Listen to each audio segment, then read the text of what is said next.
Disebabkan Kakak Naura cuti esok, so kita nak balik Kulim. Syok ke? Syok. Kat rumah ada ayah long. Sebelum balik Kulim, pergi lepak dulu tapi nak beli kenangan kopi.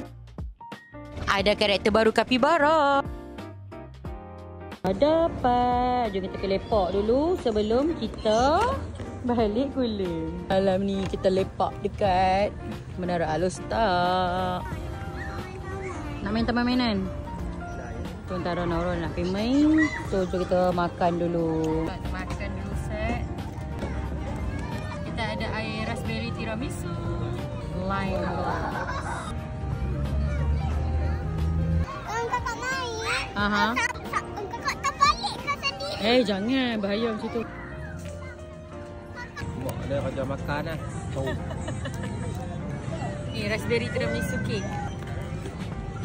Dia ada tiramisu, pada tengah-tengah dia ada raspberry macam ni.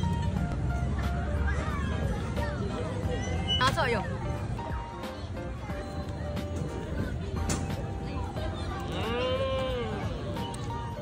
Masak manis. Dia macam pahit-pahit coklat sikit. Yang ni dia rasa macam manis.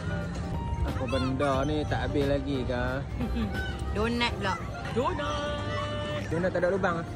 Donat tak ada lubang. Ini nama dia donat tak ada lubang. Jangan duk kacau dah. Jangan duk kacau. Tu nak bagi Naura buka. Oh, dalam dia ada macam ni lah. Tu dalam dia. Makan sikit-sikit lah. Jangan duk bagi habis pula. Naura tak makan lagi. Sekejap ni. Kak, Daddy nak habiskan donat dah kakak. Baik, kakak main cepat. Betul I dengan Naura berebut. Betul-betul separuh. Kapibara apa? Comel.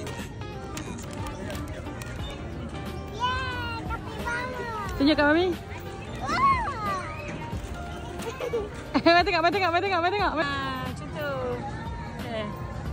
Kita makan tu kita gerak-gerak. Nak pergi mana? Jom, let's go.